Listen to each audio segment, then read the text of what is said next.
is there still a treaty or not? If there is no treaty, then you cannot surrender. Because the surrender under Section 17 must be pursuant to treaty obligations. Now, if there is still a treaty, then you have to follow the treaty, which it says Section Article 59, bring first to the local court. So may violation talaga. Mga merong saltik ho talaga ang mga opisyal dito sa administrasyon na to. Hindi pa ho ba sapat na tinapyasan nyo ng napakalaki ang budget ng Office of the Vice President? Hindi pa ho ba sapat na pinadala nyo dyan sa The Hague, Netherlands itong si dating Pangulong Rodrigo Duterte? Hindi pa ho ba sapat yung hindi nyo pagbibigay ng pondo diyan sa First District ng Davao City? Mga walang yaho talaga tong mga ano na to, itong mga opisyal ng pamahalaan na to. FYI, ito ang pinaka-latest na update ha ngayong araw na to. The Vice Presidential Security and Protection Group, BPSPG, has been deactivated by Armed Forces of the Philippines, AFP Chief of Staff Romeo Browner Jr., anak ng Toko. Ano ho bang pumapasok sa utak nitong mga opisyal na to? Simple lang ho yan mga kababayan, kung sakaling merong mangyari dito kay Vice President Sara Duterte, wala ho tayong ibang sisisihin kung hindi yung si Marcos Jr. kasi di naman gagalaw yun si Chief of Staff kung walang utos niyang si Bangag, di ba? Pagka meron hong nangyari sa ating pangalawang Pangulo na kung saan ay nakakuha ng pinakamataas na boto sa kasaysayan ng Pilipinas, ano pa ho bang hinihintay natin? Pasko, naku, sa December pa ho yun. Pero bago yan, isang like at isang subscribe. Masaya na ho tayo dyan sa mga gusto sumali sa ating community. Yung join button, nandyan lang ho sa baba. Ganun na lang ho mga kababayan. Kung sakaling meron hong mangyari dito kay VP Sara, wala ho tayong ibang sisisihin kung ditong administrasyon, ito si Marcos Jr. Paano na lang si Kateki nito? No, baka dahil nag-viral si Kateki, gano'n. Ito, rekta ho tayo sa pinaka-latest na na update ha, dyan sa ginawa ng administrasyon na to kay dating Pangulong Rodrigo Duterte. Pakinggan natin ha, kahit sinong magsalita na talagang merong nalabag dyan. Ito, former Supreme Court Associate Justice Adolfo Ascuna. Ha? May violation talaga. Wala ng treaty dahil nag-withdraw na. Ito, pakinggan natin mga kababayan. Ang hirap po kasi dito kay Boying Remulla, diyan sa mga tagapagsalita ng pamahalaan, kesyo meron daw ho tayong commitment sa Interpol. Ito, pakinggan natin itong si Adolfo Ascuna. Pakinggan natin ang mga sasabihin niya dito sa video na to. Okay? The habeas corpus case is now filed. That's what exactly what I was going to ask about, which is perfect because you have a justice of the Supreme Court. It's pending in the Supreme Court. There's a habeas corpus filed by the children of President Duterte. Yes. There's an argument that it is no longer, it's already moot because he is already there in The Hague. Therefore, what's the point for a writ of habeas corpus? And there's also an argument saying that, number two, well, writ of habeas corpus only applies if a person is illegally taken away. And you have to show to the court why he was taken away and show his body to the court. Now, in this case, they're saying, but he was surrendered validly pursuant to an agreement within Interpol. And then again, he's now in the ICC. So what is your view on that as far as the habeas corpus cases are concerned? Okay. Ito, pakinggan natin. First of all, it's not muted, this habeas corpus case, simply because we can no longer return the former president because he's already in the hands of the ICC. So habeas corpus will not lie because it's supposed to be to return the body. Yes. But there's also another dimension of habeas corpus, which is the legality of the surrender. And that's not muted. The court can rule on that. On the legality, my opinion is that Section 17 of Republic Act 9851, which provides that in case someone already being investigated by international tribunal, the Philippines may surrender such person. But the last sentence says, pursuant to treaty obligations. Yes. Yun, pursuant to treaty obligation. Hindi pursuant to Interpol obligation. Yun ho yun. Pursuant to treaty obligation. Ngayon, wala na palang treaty, nag-withdraw na tayo sa ICC. Ano ba itong binibida nitong si Boeing Reymulla na kesyo wala daw jurisdiction sa estado pero sa individual meron. Anak ng tokwa. Dapat wag din ho natin kalimutan yung pagsasagawa ng war on drugs nitong si dating Pangulong Rodrigo Duterte, yun ho trabaho niya bilang isang presidente. Kumbaga yung mandatong iginawad sa kanya nung tumakbo siya noong 2016, kasama ho yun sa mga pinangako niya yung war on drugs. Kaya kailangan niya hong tuparin. Hindi niya man ho natupad, pero sinubukan niyang gawin. Ganun ho yun mga kababayan. Marami ho kasi yung nag-e-epal ngayong mga panahon na to eh. Yung tipong yung ginawa ni Tatay Digong, ang dating parang siya lang ay may gusto. Hindi ho. Binoto ho siya ng 16 million Pilipino para gawin yung trabaho na yun na walang makagawa-gawa. Ngayong mga panahon na to, nagdipa na naman ang mga buwisit na adik na to. Tuloy. Yes. But in this case, since we withdrew, are you saying that the Correct. basis could still be Yeah. the Rome Statute? What is the analysis That's here? it. So, is there still a treaty or not? If there is no treaty, then you cannot surrender. Because the surrender under Section 17 must be pursuant to treaty obligations. Now, if there is still a treaty, then you have to follow the treaty, which it says Section Article 59, bring first to the local court. So may violation talaga. Nako, may violation ho talaga. Paano ba yan? Yan ang problema ho dyan eh. Ito, para sa mga nagdudunong-dunungan dyan. Dahil lamang nakalagay sa kanilang balikat yung pagiging sekretary ng kung anumang buwisit na asensya yan ngayong mga panahon nitong si Marcos Jr. Ito ho, mga dalubhasa sa batas. Hindi yung tipong sekretary ka lang ng isang ahensya kaya kailangan pakinggan na yung iyong mga legal opinion. Dapat tama na kagad yung iyong mga legal opinion. Hindi ho. Ito ho, talagang pagdating sa karunungan sa batas, kargadong-kargado yan. Di kagaya ng mga bangag sa Malacanang, kargado lang ng pulburon. Di ba? Yung mga former Supreme Court Associate Justice Adolfo Ascuna. Makakapalag ba dyan si Boyeng? Yan ho ang problema natin dito. Ngayon naman ho mga kababayan, dumako na ho tayo dito kay Attorney Vic Rodriguez. Makibalita ho tayo kung ano ng latest, no?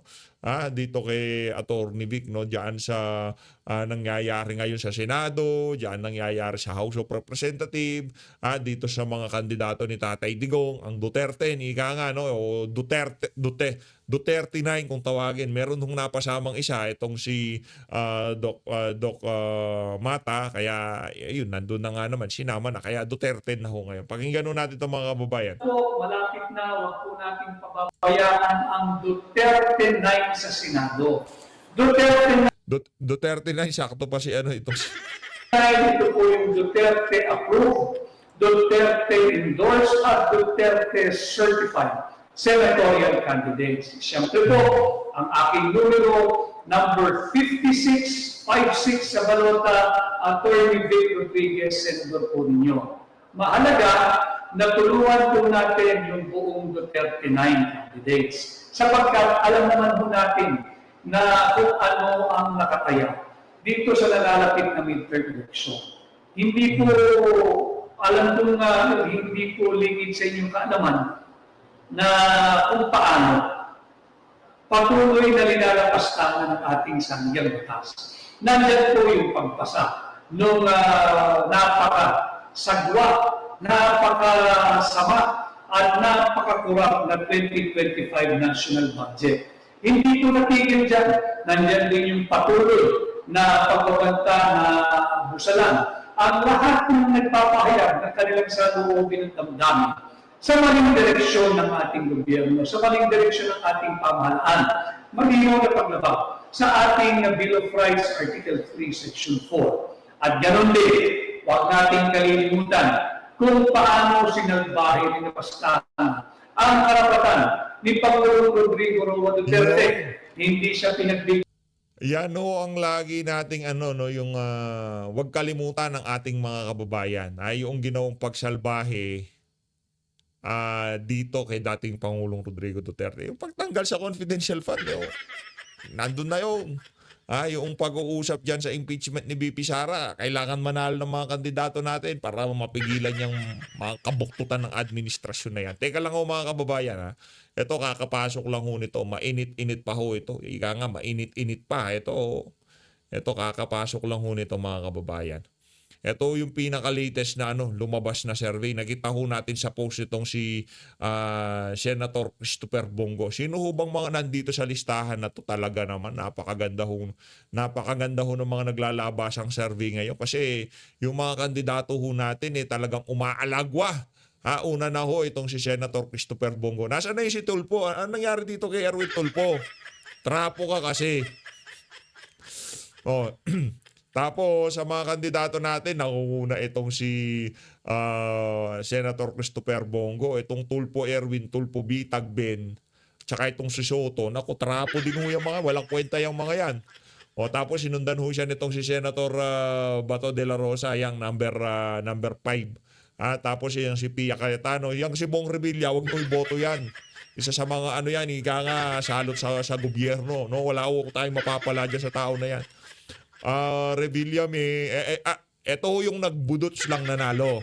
Ngayon gusto na naman hong makaisa, bibigyan nyo pa ba? Ito, si Willie Revilla gusto ring pumasok. Etong si Lapid, Binay Abi, Villar Camille, Pacquiao Manny, Lacson. Doon pa lang pumasok itong si Salvador Philip at itong si Congressman Rodante Marcoleta. Mali. Walang kwenta tong survey na to, parang naglagay sila ng mga ilang Duterte, dalawang Duterte, yung mga nakaupong senador para hindi masyadong halata. Pero base dito sa ating nakikita, para ilabas ng mga Duterte supporter, i-share nitong si Senator Christopher Bongo, mautak nga naman yung mga naglalabas ng mga survey ngayon dahil alam mo nila ang isa naman talaga sa pinakamataas na survey ngayon itong si Senator Christopher Bongo. Lagi ko siyang inuuna para yung mga nasa lineup ng mga mambubudol talagang umalagwa din. Ika nga pagka senior nitong si Senator Christopher Bongo makita din itong pagmumukha nitong si Tulfo, nitong si Soto, mga walang kwenta ho yan mga kababayan, huwag yung iboto Kung iboboto nyo yung si Soto, hindi naman ho magpapahuli itong si Attorney Vic Rodriguez pagdating sa ika nga. Ngayon kasi pagdating sa veterano, magaling sa batas, kesyo, di ba? Pero wala naman nung prinsipyo at paninindigan, huwag niyo hong iboto yung mga yan. Dito tayo sa mga kandidato nitong si Tatay. Yan ng kanyang karapatang pantao, hindi inobserbahan yung due process of law at hindi rin respeto ang ating saligang batas. Ano ang ginawa kay Pangulong Duterte? Siya ay ibinigay at ginawang mistulang handog sa kamay ng mga naglalaway na banyaga sa ICC. Ngayon, bakit kinakailangan po na magkaisa tayo? Tulungan po ninyo ang Duterte 9 senatorial candidate. Sapagkat bukod po sa mga nangyari yan, nariyan din ang banta na nakawin mula sa 32 milyong Pilipino. 32 milyong Pilipino ang posisyon ng pangalawang Pangulo mula kay Vice President Inday Sara Duterte.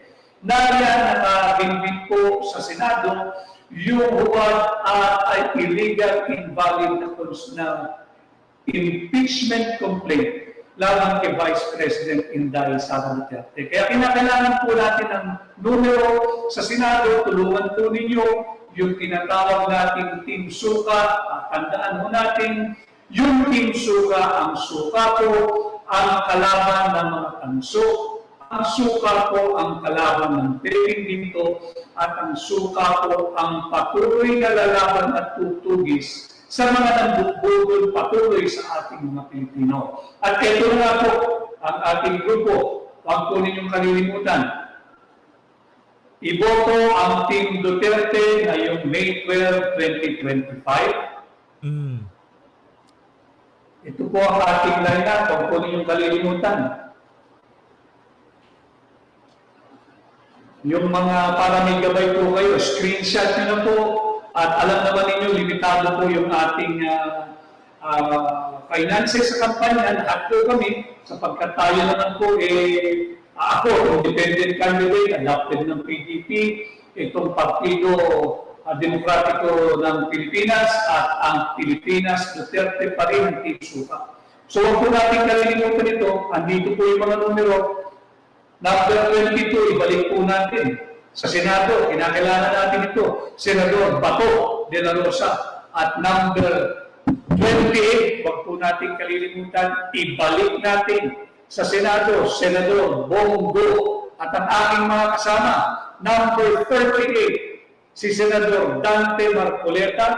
Yo. Number 53, si Pastor Apollo Quiboloy. Nandiyan din po ang number 34, Attorney Raul Lambino. Number 10, si Attorney Jimmy Bondo. Number 58, si Philip Salvador. At number 30, Attorney J.B. Hinlo. Ito po ang bumubuo ng Team Duterte. Duterte 9 lamang po tayo sa Senado.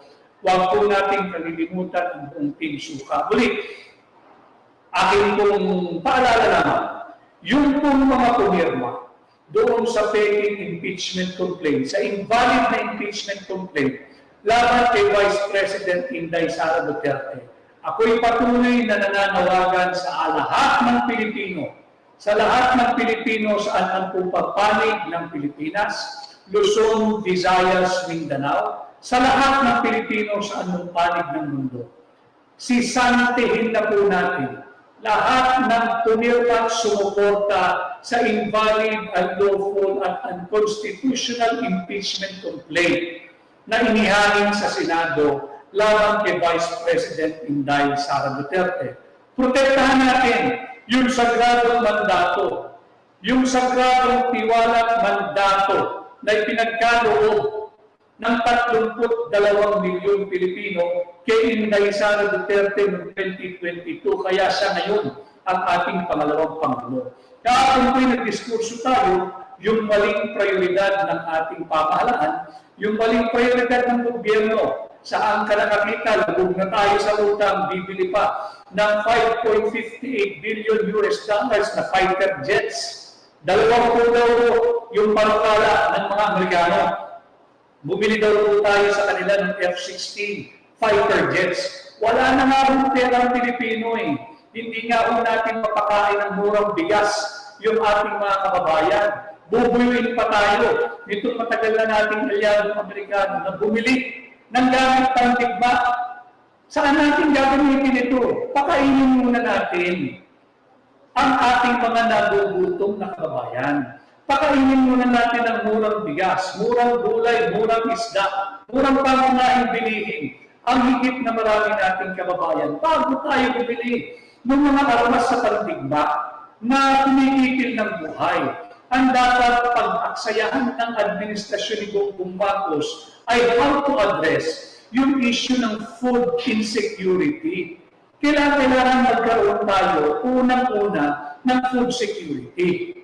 At pagkalaan po ng ilang panahon, yung food security na yan, iangat pa natin doon sa mas ideal na estado, yung tinatawag nating food sovereignty. Na meron tayong kalayahan na hindi na tayo natatakot, na hindi natin mapakain, hindi lamang ng murang pangunahing bilihin ng ating mga kababayan. Kung hindi, talagang sufisyente o sapat po yung ating ani, sapat po yung ating supply ng pagkain, ng bigas, ng karne, ng isda, ng baboy, ng gulay, pati asin po natin ngayon, imported na eh.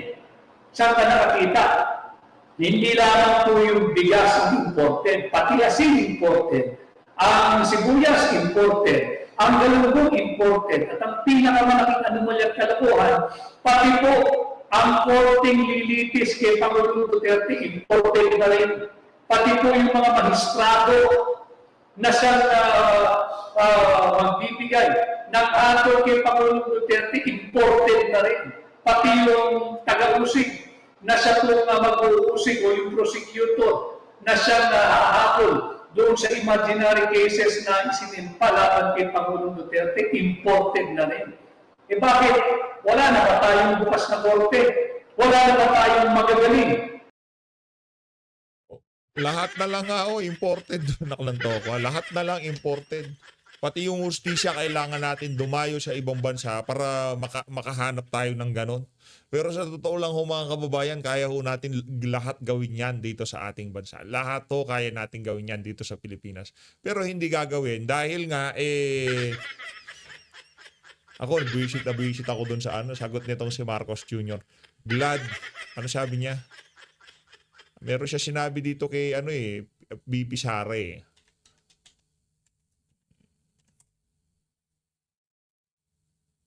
Meron ho siya sinabi dito eh. Teka lang, hanapin ko ho muna ha. At talaga namang qualified na mga maestrado. Wala ba tayong magagaling at matitinig na prosecutor o taga-usig? Bakit kinakailangan pati korte ay importer? Bakit kinakailangan pati jurisdiction ay importer? Ang sabi ho niya, glad I could help. Ang sabi kasi ni VP Sara, nagpapasalamat siya dahil nagkaroon sila ng magandang relasyon nitong si Tatay Digong, nitong si Kitty Duterte, di ba? Nagkaroon siya ng yung relasyon nitong pamilya lalong tumibay dahil sa ginawa ni Marcos Jr. Ang sagot ho ni Marcos Jr., glad I could help. Darating din ho panahon nyo. Darating din ho panahon nyo. Wala kay Torre, kay Boying, kay Marcos Jr., kay Lisa Araneta Marcos, kay Tambalusos. Darating din ho panahon nyo. Ika nga, panapanahon lang yan. Excited na ho tayo at sana doon sa mga panahon na yun talagang gumagawa pa ho tayo ng reaction video dito sa YouTube. No? Kung dumating man ang punto na nandito pa tayo at dumating yung panahon, yung ika nga ni Tatay Digong, yung time of reckoning, glad I could help din ang isasagot ko dito kay Bangag. Kaya importante ho na tulungan ninyo kaming mga kandidato na 10 kami, binanggit ko na po kanina isa-isa, muli ko po ipapakita sapagkat narito na po tayo sa final stretch of our campaign for national candidates, mga senators ko. Ito po lahat kami, kompleto po yan, 10 lahat yan.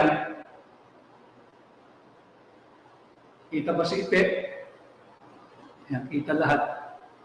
Yang ipinapakita ni Attorney Vic na yan na ho yung susunod nating ilalagay dito. No? Yan na ho yung isusunod nating ilalagay. Yung mga larawan na yan. No? Ipapalitan na ho natin itong mga luma nating picture dito. No? Papalitan na natin. Tulungan po natin, nakikiusap po ako at kailangan po natin ang numero sa Senado. Labanan natin yung pagmamalabis ng administrasyon ni Bongbong Marcos. Nakita natin kung paano nila sinalaula yung pagpasa ng budget, hindi respeto yung saligang batas, mali-mali yung proseso, saan ka nakakita, nagpasa ng tao ng budget base sa mga blanco, 28 items ay blanco dyan sa Bicameral Conference Committee report. Pinakita ko na rin po yan nung ilang araw na kalilipas sa ating paglalay.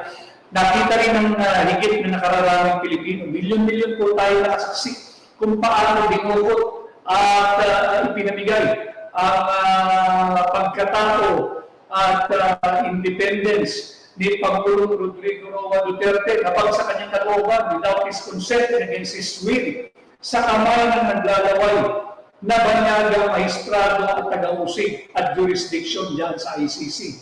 Nakita din natin kung paano ninapastakan yung requirement ng saligang batas at pati ng sariling rules ng House of Representatives na kinakailangan po ay verified impeachment complaint. Hindi po verified yung impeachment complaint na sinumiti ng mapapagkakuluan sa Senado. Kaya yun dapat agad-agad binasura na sapagkat sa form pa lamang, sa anyo pa lamang, illegal na, hindi na dapat pumasayan. Hindi po yan yung verified impeachment complaint. So nakikita natin na patuloy yung paglalapastangan sa ating saligang batas. Alam naman po natin, pagka kulang po tayo sa numero sa Senado, nanganganib po na bukod sa ating kasaringan, sa ating kalayaan, sa ating soberanya, sa ating pera, ng pera ng mamamayang Pilipino, pati po yung posisyon ng pangalawang Pangulo ay nanganganib na kawin ng ilang elitistang politiko. Huwag po tayo mamamayan, kinakailangan po natin itong labanan at malalabanan lamang po natin ito pag meron tayong sapat na bilang o sapat na numero sa Senado. Tulungan po ninyo kaming lahat. At kagaya ng aking nabanggit, banggitin ko lang din po dahil marami naghahanap ng ating libro. Yung Kingmaker, the hard copy, nandyan po makikita ninyo sa ilalim ng aking pahina, ay dyan po kayo makakabili at available din po ito sa Amazon. Ang dami po nasasalubong doon nakakakuha ng kanilang kopya bukod sa full book sa kanilang po branches nationwide. At basta kung alam mo ninyo yung mga aking mga engagement o lugar na pupunta at may kopya po kayo, dali lang po ninyo yung inyong kopya ng libro at pipirmahan ko po yan, lalagyan ko ng personal dedication para sa inyo. At bago po tayo magpasampa, number 56, Watching From, para mapakinggan ko rin naman po kayo at mapagbigyan daan yung napakaraming nagme-mensahe at gusto pong sumali ng live. Nais ko lamang po kayo na imbitahan bukas at meron po tayong dalawang guesting. Bukas po ng alas 4 ng hapon, manood po kayo sa DZRH.